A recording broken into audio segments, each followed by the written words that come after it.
Welcome to ChristiTutionalist Politics podcast, aka CTP, in association with thelibertybeacon.com. And I am your host, Joseph M. Leonard, and that's Leonard. CTP is your no muss, no fuss, just me, you, and occasional guest type podcast. I really appreciate you tuning in. As Graham Norton would say, let's get on with the show. Hello, everybody. Welcome to ChristiTutionalist Politics podcast. This is going to be a video-only special, dropping only on Bitchute, Brighteon, Rumble, and YouTube. It will not be airing as a regular or even a special on the 15 plus, I think it's more like 20 now, different audio-only platforms that this show airs. The reason I'm doing this is going to be a bit odd. I just came from Nana's Kitchen. Shout out to you all there, Nana's Kitchen on Biddle in Wyandotte, Michigan. But the reason I say that and just kind of feel compelled to do this is I struck up a conversation. I don't remember what kind of spurred it, but it did eventually lead to this show and my books, ChristiTutionalist Politics, the original, CTP2, ChristiTutionalist Politics 2, that just dropped as of June 2nd officially. It was supposed to drop the 1st, but little delay at Amazon. Didn't really get up till the 2nd of this month, still being June 2024 as I record this, and we'll be putting it up on the video at J. Leonard Detroit, Bitchute, Brighteon, Rumble, and YouTube channels again. But I forget how we got there, but I am concerned. Some of the things he said, I wholeheartedly embrace and agree with. So I'm not like reincarnation. He brought up reincarnation. I pointed out there's nothing in the Bible that precludes reincarnation, other faiths that have belief in that and kind of revolve around it. We have one spiritual, eternal life soul that is a spiritual thing. It's not our physical being. So nowhere in the Bible or anything Jesus said precludes the ability or potential or option or whatever that physical reincarnation, that the one soul, one spirit may, for whatever reason, if it's a earthly trial and tribulation, your soul wasn't up to muster the first time around, so maybe you're put back in another body to try again. But in general, of course, you don't know that. You're not conscious of that. Although some people claim to have connections or ability to see other life experiences, or they feel somehow in some way that they are so-and-so reincarnation.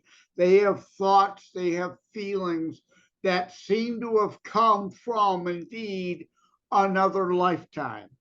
And I said to him, yes, okay, it's not what I believe, but I, as a Christian, am studying the whole Bible in context. I don't try to put things into the Bible that are not there. I do not try to ignore things that are there. And reincarnation is really a non-issue, non-addressed. He tried to argue there are some things that actually hint at reincarnation. Okay, again, I'm not willing to go that far. I'm not going to argue for or against that. My position is, as the word reincarnation certainly does not appear in the Bible. It's like people with the Constitution. Oh, abortion. The Constitution is silent on it. However, the Bible is not. Okay? And I'll get to that in a minute. The other thing, alien life. I know this has come up. I got to stop my Italian hand gestures. I remember now. Some episodes there's been some microphone issues, and I think it's because of my flailing about the Italian heritage in me and my use of my arms, and it may cut the audio in and out. So I got to be more careful about that so we get good quality audio shows without me breaking up. But alien life, we talked about that, and we had a meeting of the minds on that. The Genesis does not say, and God created life on earth, and only on earth life created he. It does not say that. It does not preclude that God decided to also create life elsewhere. Okay? It doesn't say that. In fact, the Bible, depending on your version, and some Christian sects or denominations try to cut out and hide such, it mentions the Nephilim. It also talks about giants. So the notion that humanity and other creatures on this planet were the only life created by God anywhere, anytime is false. False. It does not preclude aliens. Let me take this one step further. And I'm doing this to set up where I find fault with him and where I feel he has allowed the atheists to destroy his faith. Well, let me continue down this road. Angels. Did angels exist with God before the creation of man? The answer is yes. De facto, they are not human. De facto, or ergo, they are not of this earth. They existed before this earth was created. Therefore, they are not, are you ready? I know some people are going to get upset, but this is reality. Are we listening to logic and reason here? They are not terrestrial. They were not created as part of this planet. They existed prior.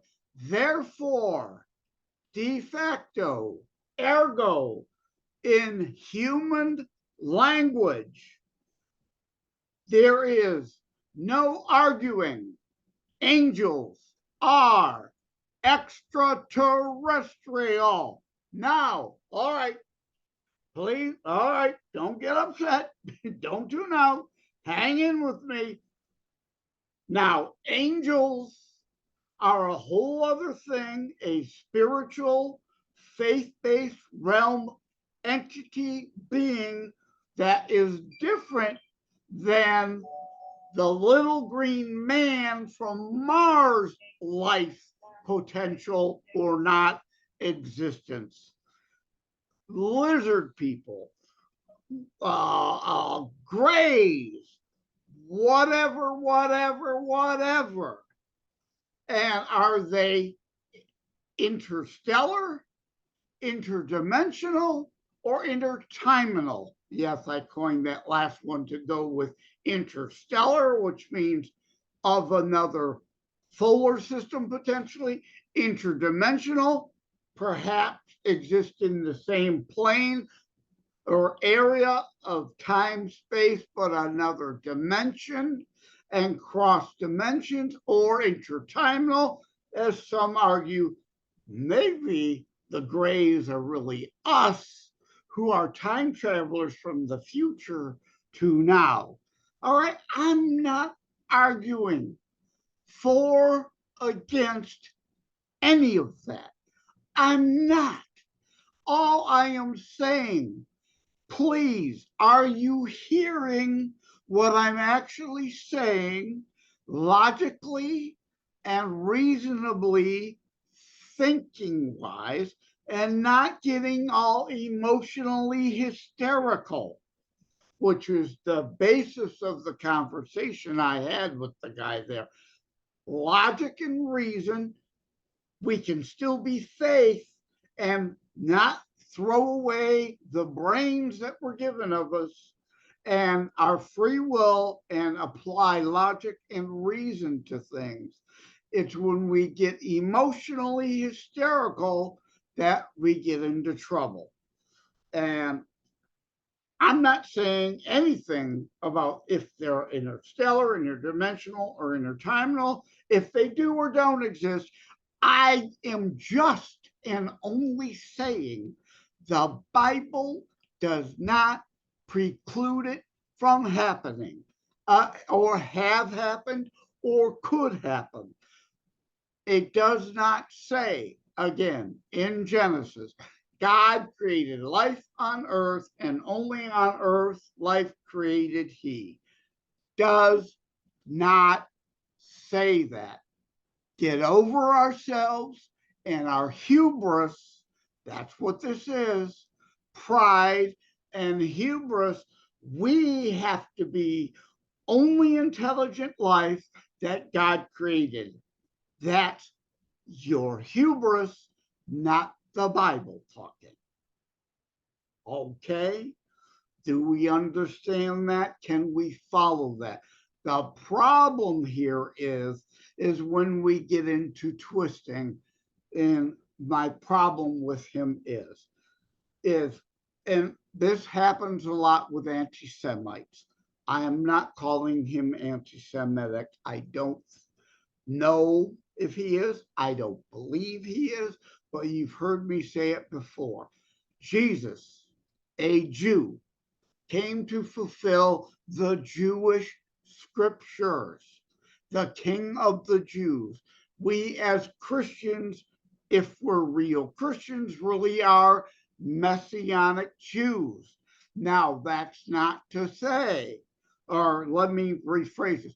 There is a reason, and this is where the problem came in with him. The Old Testament and the New Testament exist together in the Bible because nowhere did Jesus say, I am here to completely replace the Torah. He came to fulfill the scriptures. Otherwise, he wasn't the Messiah. He wasn't the Son of God as we recognize him. But here's the problem, where he allowed modern atheist secularists, in my opinion, to destroy his faith, or Satan to intervene to destroy his faith. And he says the Old Testament is no longer. The New Testament reigns supreme. Well, partially correct, but No, the Old Testament is not null and void. It's part of our Bible for a reason. He argued, his words, his logic, that Jesus replaced the Old Testament and that the Old Testament is only in the Bible to show that's how they were. The New Testament is how things are, shall be now. In part, correct. Turn the other cheek. Love, brother's keeper, all those things hint at, let's talk criminals. Second chances, turn the other cheek, love, hate the sin, love the sinner. So yes, someone wrongs you, we are supposed to forgive them and turn the other cheek. You give them a second chance. However, eye for an eye, which is quasi replaced, not erased. This is the new and better way we want to try. But if it does not, cannot, will not work because of others, not ourselves, then the eye for the eye still applies. It is not, it cannot be your first reaction. Vengeance, revenge. If that's your first motivation, you are wrong. You are not a real Christian. But it is not completely erased and removed. The Old Testament still matters. Here's where I think he has become secular. He is now an anarchical atheist, not archangel, anarchical, as in anarchy, the governance sense. No rules apply. Every man, woman, and child for themselves. So if the Old Testament is erased and doesn't matter anymore, I can take out a gun, put it between his eyeballs, pull the trigger with no compunction, and take his life. I can't do that. You can't do that. None of us have a right to do that. And anyone who does, indeed, the Old Testament, Genesis, Leviticus, Numbers, applies. Those who killeth, sheddeth man's blood, shall have their blood be sheddeth by man. The death penalty is biblical. We try to reform criminals. We try to give them a second chance. But if they're unreformable, if they refuse to live by biblical and societal terms, then yes, Old Testament then can and does apply there. Now, I said, thou shalt not kill. If you've listened to this show, you know I argue over and over that's not the real thing. The original Aramaic, Latin, Hebrew, Greek, it is thou shalt not murder innocents, not thou shalt not kill. Because if I accidentally cause your death, I killed you under thou shalt not kill, then I am guilty of killing and a sin. The Bible points out, as I said, the death penalty is legitimate. You can take another's life under certain circumstances. You can kill under certain circumstances. Exodus 22:2, I talked about during the guns, God and Guns episodes. There are multiple of them. Thou shalt not murder innocents. Exodus 22:2, a thief in the night dealt a fatal blow. You are not guilty of murder. You killed the person, but you did not murder an innocent. You do not go to jail under biblical law for that. Now, like I say in the God and Guns episodes, if you've got 30 bullets in your gun and you empty the gun, all 39 millimeters, 38s, whatevers, if you've got a AR-15 rifle and you're pumping NATO rounds, 30 of them into somebody, whole other story, whole other situation. You, at that point, long crossed over the line from defending your home, your property, yourself, because you're not expected to be a mind reader. You don't know if they're going to take your life. You have a right to attempt to stop them, not empty 30 rounds into them. You've crossed over to murder at that point. They're still not an innocent, but you've murdered them. You clearly intended to just keep shooting and shooting and shooting and shooting them rather than just stopping the threat, which Exodus 22:2 is referring to. If you then deal a fatal blow with one shot, you're not guilty of murder of innocence. But I have every right to end his life then if the Old Testament is irrelevant. It's not irrelevant.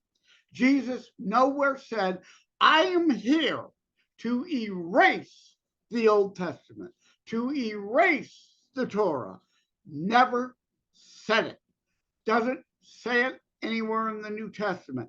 Yes, the New Testament is the new, did I say this? I forget. He says it's there, the Old Testament only, I did say it, it's worth repeating. Historical reasons only. That's the way it was, but it's irrelevant now. This is the way it is. Now, yes, the New Testament did indeed supplant some things of the Old Testament, did not completely erase it. What's changed? Jesus, for one, shed his blood for all mankind. Not me, not you, all mankind. We don't do animal or human sacrifice because Jesus was the ultimate and final blood sacrifice.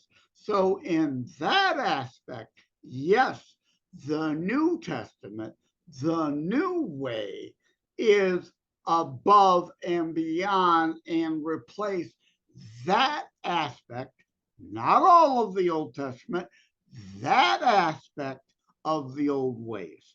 See how there is a difference here. If he believes, whether it be anti-Semitism, that Jesus wasn't the king of the Jews, didn't come here to fulfill the Jewish scriptures, that's a whole other thing. I don't think that's him. I think he's allowed some bad teachers, atheists mainly, secularists, to convince him that Christians want a theocracy. That came up. No, Islamofascists want a theocracy. Christians do not. At least real Christians do not. The Bible says, teach the word of God, preach the word of God, bring people to Jesus under their free will. It does not say force upon all humanity Christianism. It doesn't say that. Jesus never asked us to do that. We are to ask people to join us in our one body under Jesus and Christian faith, not not at the point of the barrel of the gun, like Islamofascists force Jesus onto people. So any real Christian is not for a theocracy. And in ChristiTutionalist Politics, the book, I talk about the Jefferson letter. Separation of church and state does not mean separation from church to state.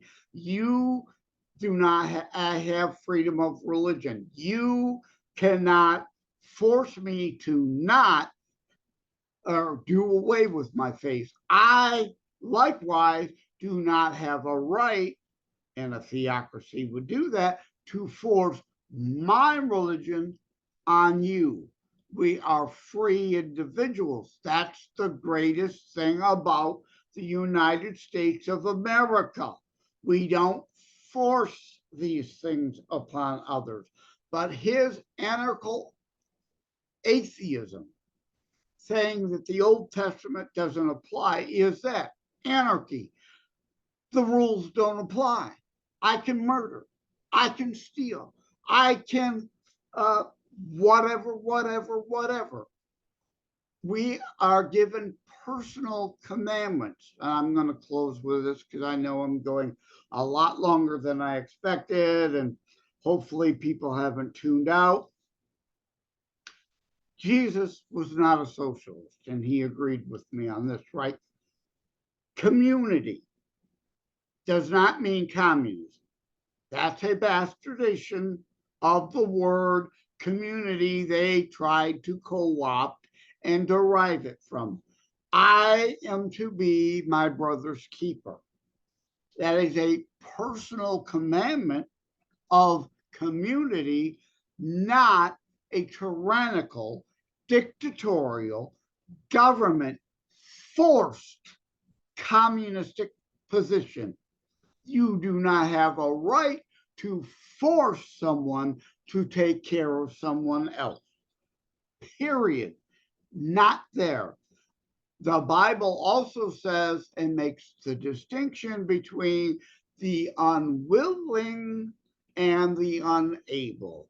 If you are unable, I am to try as best possible and with other fellow Christians to help take care of you.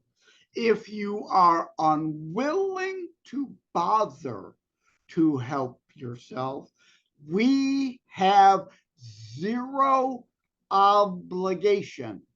But communism, there is a forced obligation.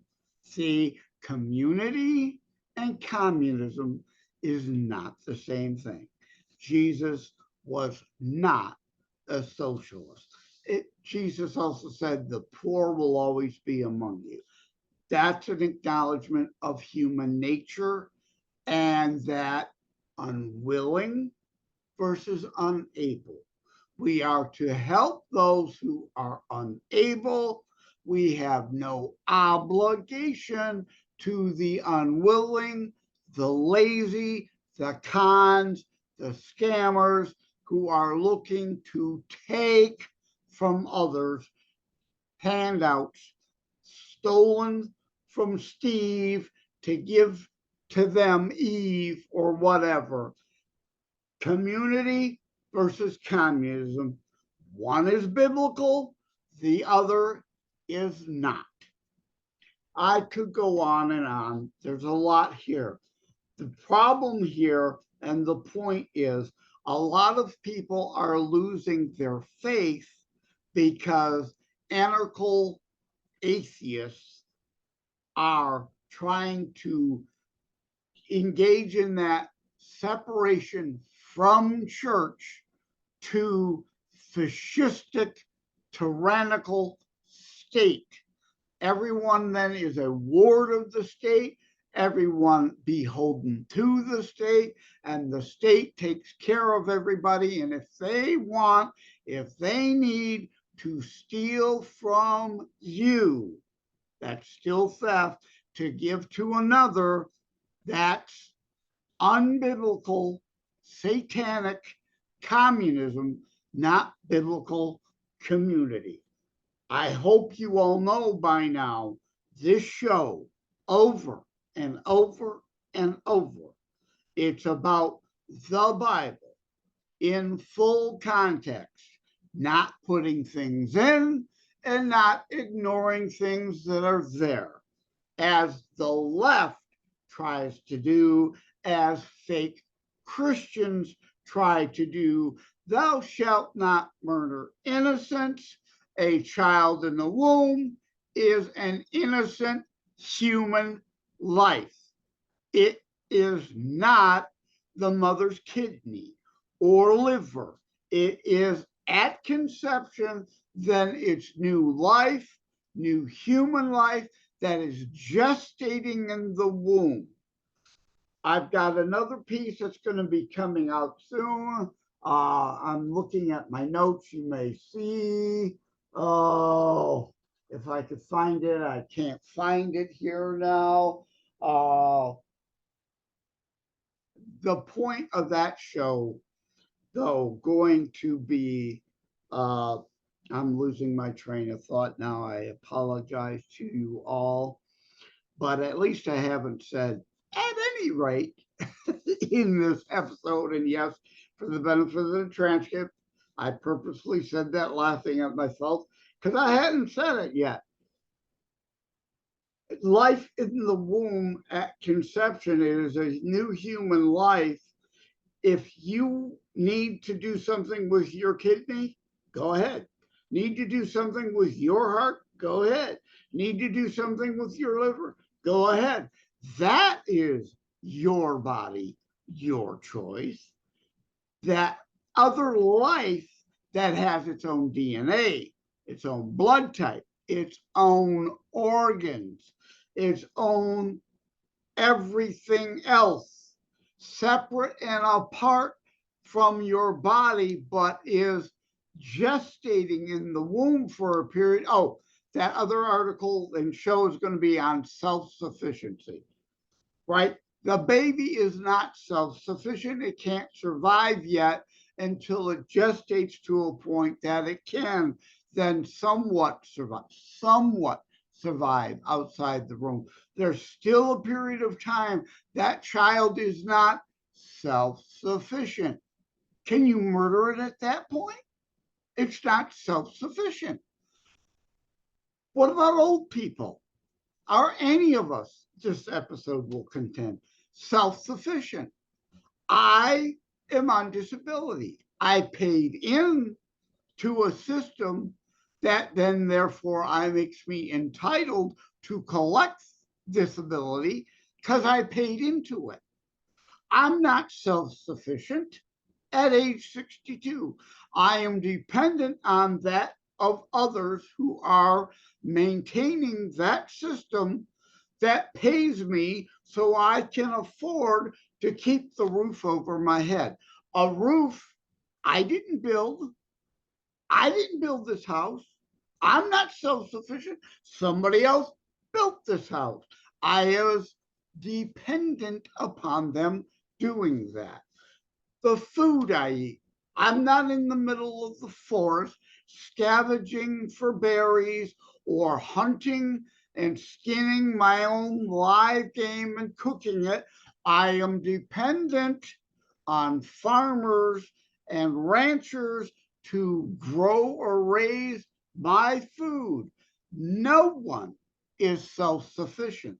So can anyone just be done away with? And we're seeing that. In the Life Walk episode, euthanasia is coming up, right? They're calling it assisted suicide. Now, well, maybe you want to just go away quietly, but we all know the slippery slope thing. Every single time they say, oh, there's no slippery slope, assisted suicide will not turn into forced euthanasia. It's a lie. It's a lie. It will. No one is self-sufficient. You want the government to make that determination? If you're sufficient enough to be allowed to stay alive, or they have the right to put you to death? No, no one but God has an authority to decide when your time is up, or, given an accident or whatever. But that's ultimately where it will go. I know it. You know it. Everyone knows it if they're being honest. But of course, the left is never honest about their intentions and their ultimate games. This depopulation agenda nonsense. It's like, healthcare. There's only a limited pool, and we told you this rationing was coming, and it's here under Obamacare. Ultimate rationing is, well, you know what? 20,000 to keep you alive. We all really can't afford that, so here's a $20 fentanyl pill to kill you. Are you going to allow that? That's ultimately what we're heading towards here. If you continue to allow anarchical atheism, which really isn't about that. They say they're anarchists. They use the anarchist system. I've talked about this before. They want to undermine current Judeo-Christian Western culture, biblical rule, and instead supplant it with not anarchical atheism, which would be every man, woman for themselves, no rules. No, they're about tyranny and fascism. They get to decide what rules apply to them and you. And if you're deemed not beneficial to society, they can decide to kill you. That is fascism. That, although I say that they're a blend, Kame fasci sociis. This isn't the 1930s where the Nazi socialists, you leftards, Nazi socios, they called themselves that, the National Socialist Deutschland Amateur Party. In fact, socialism really is in their name twice. Socialists and Amateur Party, Workers' Party was what? The German Socialist Workers' Party. They put Workers' Party in the name to co-opt and bring them over. So they're double socialists. So Kame fasci socios, there's no real difference. The Nazi socios were fighting the Moscow-backed commies in Germany for control in the 30s at that time. This is why the left doesn't want history taught. This isn't then. And you to understand the distinction. Today, communists, fascists, socialists, they are really one and the same blend, just a different color banner, and willing to work with some minor differences in tactics here and there to enact the same fascistic, tyrannical, top-down elites rule over you. They're not progressive, they're regressive. That's how government always used to be until this great nation was born, giving us individual rights, individual freedoms, not answerable to the state, except within, yes, some norms, again, biblical laws, most of which based on the Old Testament. Some idiots seem to think no longer is relevant. That's not true. So I am going to say at any rate, because indeed, at any rate, I've been going on for 40 minutes now as I look up at the clock in the corner. And rabbit hole after rabbit hole could keep opening up here. At some point, I have to conclude, obviously. I've gone longer than I normally want to, so I will wrap it up at this point. The point here ultimately being some people of faith are allowing themselves to be bamboozled by those who are aiming for separation from church to state. I don't have a right to force, through a theocracy, my religion on anyone else, but they have no right to dictate to me I cannot exercise my faith. We have freedom of religion. So thank you all for tuning in to this video only special. I appreciate all of you who hung in here through the end. I hope you understand. I hope we didn't lose people. But I maybe shouldn't have started with the reincarnation and the aliens thing, because I know those are controversial. But again, show me in the Bible where it precludes it. It doesn't. I am about the Bible, the whole Bible, in full context, and not add and not subtract. And my fellow real Christians, that's what we're talking about here. The full Bible in context, being still human, using the brains God gave us, and not acting emotionally to everything.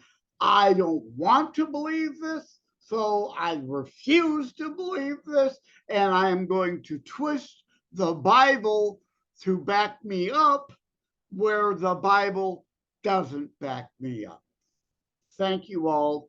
Take care. God bless. Thank you for having tuned in for ChristiTutionalist Politics show. If you haven't already, please check out my primary internationally available book, Terror Strikes, coming soon to a city near you. Available anywhere books are sold. If you have locally run bookstores still near you, they can order it for you, or autographed copies are available online direct from me via terrorstrikes.info/shop. Be sure to check out more about today's discussion at thelibertybeacon.com, where my articles drop every Saturday. And let me remind, over time, the fancy high production items will come. But for now, for starters, it's just you as a very appreciated listener by me. All substance, no fluff, no fancy high production intro or inserts, at least yet, just straight to key discussion points. A show that looks at a variety of topics, mostly politics, through a Christian U.S. constitutionalist lens. So again, thank you from the bottom of my heart. Take care. God bless. Like and subscribe to ChristiTutionalist Politics podcast and share episodes. We need your help to grow the show.